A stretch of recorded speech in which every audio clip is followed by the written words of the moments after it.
There is now another major update on the Nnamdi Kanu matter. In fact, Nnamdi Kanu going to the Supreme Court took everybody by surprise. Even some of his core supporters are surprised, and that's what we'll be looking at in this very video. Why is Nnamdi Kanu returning to the Supreme Court? Why his matter is still before Omotosho in the Federal High Court?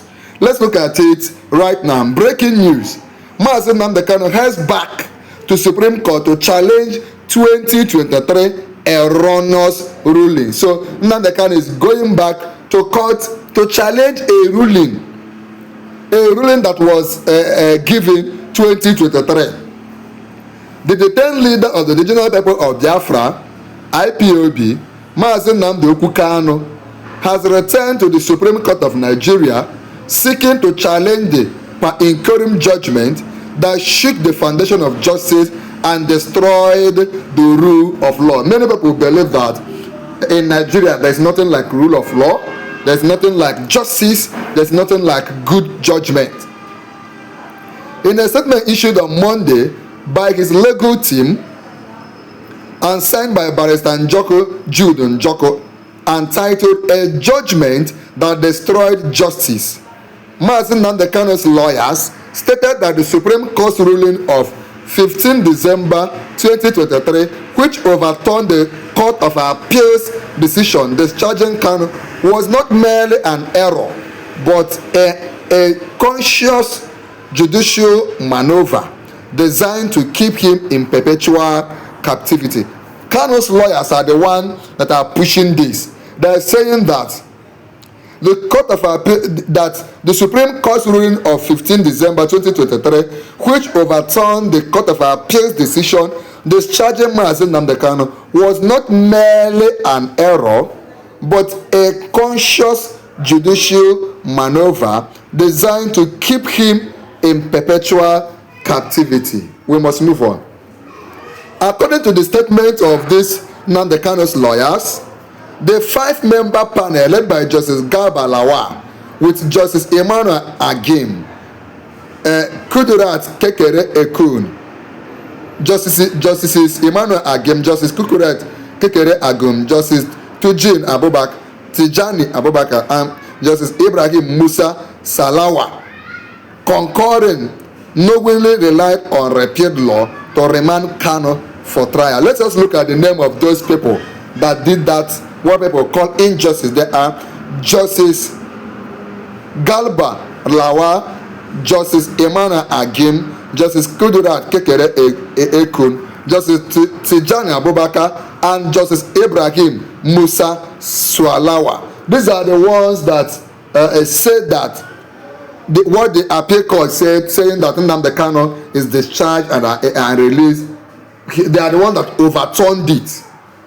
According to the statement, the 5-member panel, at the center of the controversy is the Terrorism Prevention and Amendment Act 2013, which was repealed and replaced by the Terrorism Prevention and Prohibition Act 2022, and on 12th May 2022, more than a year before the Apex Court judgment. More than a year. So this judgment has already been replaced. More than 1 year before Supreme Court, these 5 justices that I mentioned overturned the case against Nnamdi Kanu. The Supreme Court, this is the word they're saying, the Supreme Court knew the law. The Supreme Court of Nigeria knew the law had died, acknowledged that a repealed status cannot sustain a criminal charge, yet proceeded to resurrect a dead law. They proceeded to resurrect a dead law to send Mazi Nnamdi Kanu back to the Federal High Court. Jude Njoko is the one talking. He described the ruling as not an accident nor an intellectual slip, but a deliberate judicial ambush that misrepresented a dead law as alive. And that's why Kanu is saying you cannot jail me. You cannot jail Mazi Nnamdi Kanu based on a law that is already completely dead. Please come under the comment of this video and type Tinubu. Don't be a coward. Be courageous enough to release Nnamdi Kanu now. Tinubu, release Mazi Nnamdi Kanu now. The statement argued that the case the law under which Kanu was charged no longer existed, the apex court's decision was a jurisdictional nullity. The apex court decision was a jurisdictional nullity. Because why?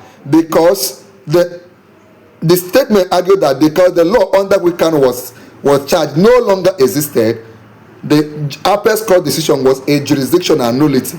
A repealed law is a legal corpse. It cannot be revived, acted upon, or used to create criminal liability. This is the Nigerian law. Once the enabling statute is abolished, the proceeding built upon it collapses in totality. This is very, very important that we keep clarifying this. In fact, if you have not liked this video, go ahead and like this video now. Njoko added that by applying two contradictory legal positions in the same ruling, first admitting that a repealed law cannot sustain a charge, and then remitting Kanu for trial under the same law, the court lost jurisdiction. That is why when Nnamdi Kanu roars and argues the way he does in court, it's because of this abnormality going on. No doctrine of finality can shield a nullity. Where a judgment is rooted in illegality, the Supreme Court has inherent power and duty to purge its own record, he wrote. The legal team further accused the Supreme Court of breaching Section 122 of the Evidence Act 2011, which obligates courts to take judicial notice of all repealed or newly enacted laws.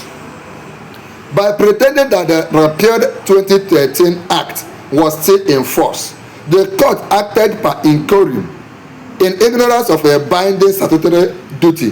Njoko contended.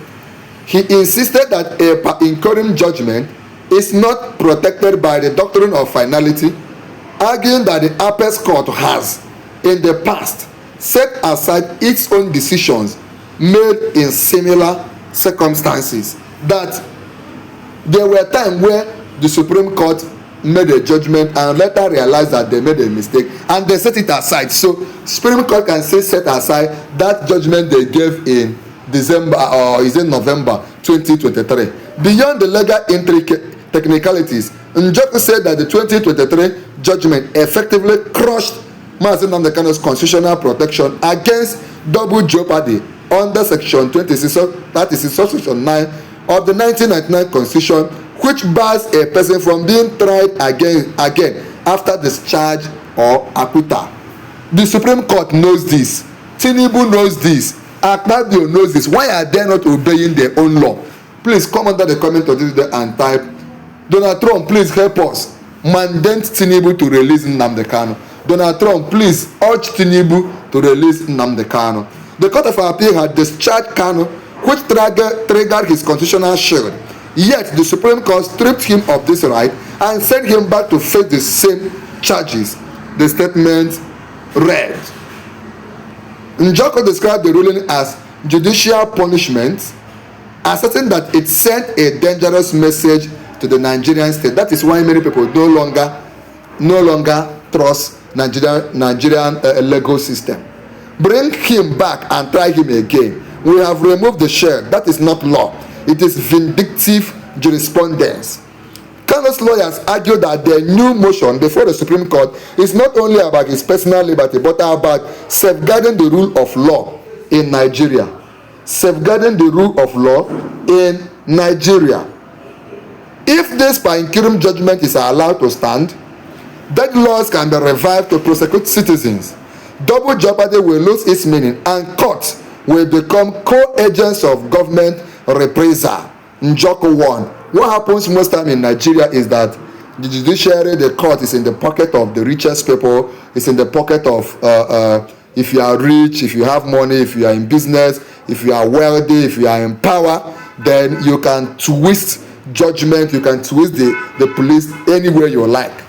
Njoko and Nnamdi Kanu's lawyers maintain that correcting the alleged judicial blunder is essential, not just for Kanu, but for every Nigerian who depends on the courts for justice. This is the issue, and Nnamdi Kanu's legal team are pushing this matter.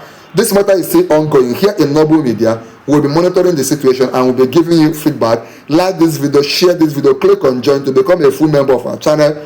And most importantly, there's another important video on the screen. There's another video on the screen. Click on it and watch now.